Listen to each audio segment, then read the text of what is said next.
Hello and welcome to week 3 in the psychology of personality. And great work last week. I did not get to, my apologies for not getting to the assignment yet. I will be doing that first and foremost from last week. Got a little tied up in this first week, but my intent is to have everything done by the end of the week. So off we go into chapters 3 and 4. Now, Chapter 3 introduces one of the most controversial characters within psychology, and that is Sigmund Freud.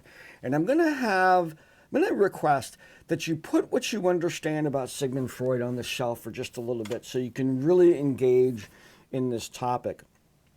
Freud contributed a tremendous amount of knowledge, a very, very intelligent individual. Of course, went off the rails, but most of what we have in psychology is either because of some of the things that he did or in reaction to some of the things that we did. So you have Freud's presence and then everybody who just got right on the train with him, and then there are all the other people that just rose up and said, wait a minute, this is not the way it's supposed to be. Now, one of the most interesting things that Freud brings to the table is that continuing impact of evolution, of Charles Darwin's work. And he's looking at the structure of the personality, the id, the ego, and the superego. And two of those mechanisms, being largely below our consciousness, actually are the mechanisms that control our behavior way more than our conscious mind does. So there's this sense within Freud's work of a certain deterministic attitude, things that are not in our control. It's all these ugly things happening and these conflicts happening between our superego and our id. Simultaneously, we had behaviorism going on, and we have behaviorism where our behavior is just a result of stimuluses and responses, stimulus and rewards.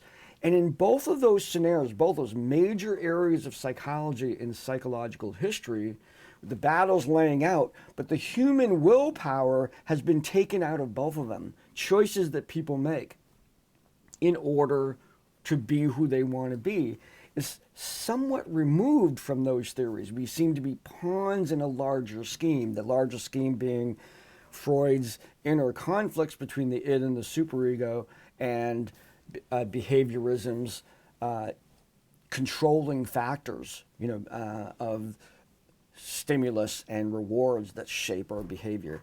So we'll see then the reaction of many other theories is, wait a minute, where's human choice and human willpower in sort of the development of other models? Either way, we're going to walk away from Freud's work having valuable, very relevant things like the structure of the personality, which is an interesting way to understand the personality, the id, urges that we have, whether we're aware of them or not, the superego that we get from society, which tells us right and wrong, and us in the middle making a decision. This is the little angel and little devil that we see portrayed in the media. It's kind of an interesting aspect of approaching problem solving and whatnot. So the first discussion is about that determinism. What do you think about that? What do you think about things that just sort of happen? Now, we need to be honest about this because sometimes we might find our own behavior difficult to explain. And maybe there's some truth to these inner workings. We often will attribute others. We'll look at people's behavior. How many times have you ever said, well, he's acting that way because he really likes her, he just doesn't want to admit it, or he doesn't even know he likes her and stuff like that? You're talking Freud's language when you're doing that. When you're saying somebody is doing something and it's because they're unaware of their own reasons, 100% Sigmund Freud. That is what he was talking about. So we still relate to this in a great way. So we can talk about that. And then the Freudian slip. And again, asking you to share some anecdotes from your own life. Have you ever been in a situation where you said the wrong thing, but it was actually, maybe there was some motivation into it, or maybe there wasn't, but the individual on the other side thought that there were, you're with, my personal experience has been that for some reason, many of the girls that I dated when I was a young adult had the same sounding names. Now, if I was ever in a situation where let's say I'm dating Leslie, but I just got done dating Katie, and I'm with Leslie, and I turn to her and say, Katie, I mean Leslie, oops, wow, I'm sure Leslie would interpret that as, are you thinking about Katie?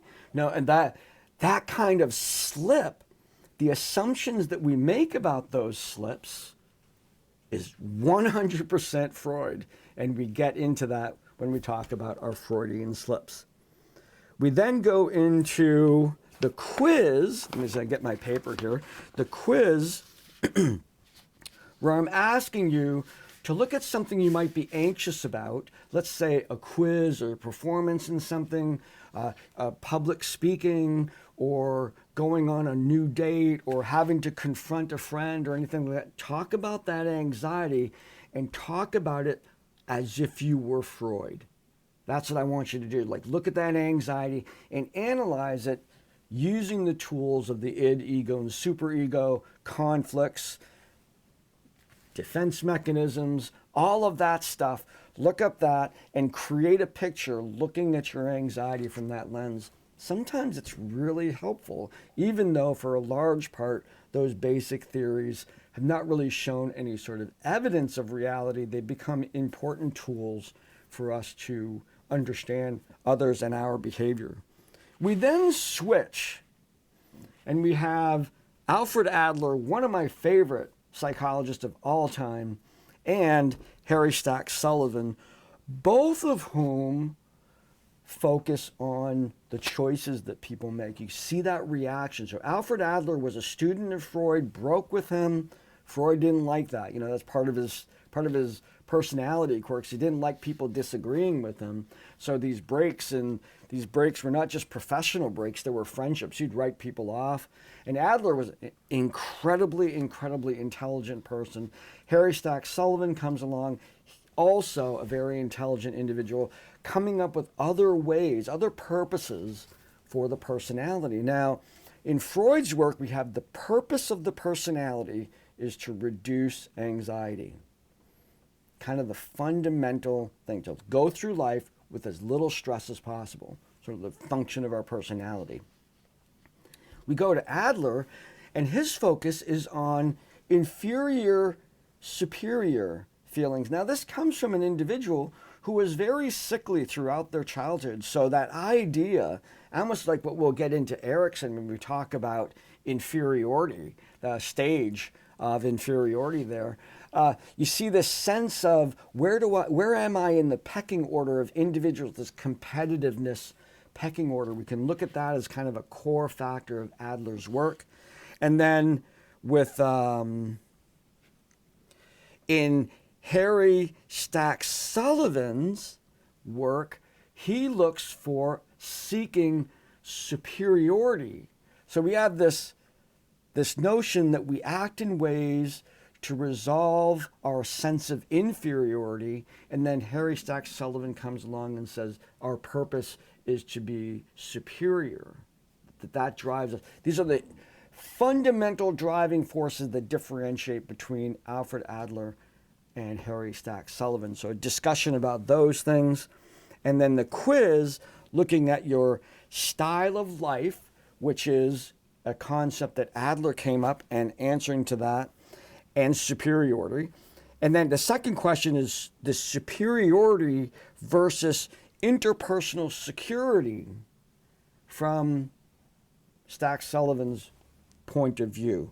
Interpersonal security. So you have this issue of inferiority, superiority coming from Adler, and then you have this instance of interpersonal security. I'm good within my social circle. And that's it. I'm going to admit that I might have made a little mistake getting superiority with Henry Stack Sullivan. If that's the case, oops. So we have, but in this last quiz, chapter 4 quiz, we have style of life, Adler, and then we have the notion of superiority, inferiority with Adler, and then fitting into our, interpersonal security, having a network of people around us. So let's go with that one. Might have made a mistake in there, but That's okay. I'll try not to let it make me feel inferior. So good luck with this week's work, and I will get to that first assignment as soon as possible, and enjoy the discussions with each other, and I look forward to seeing you all in Brightspace. Take care.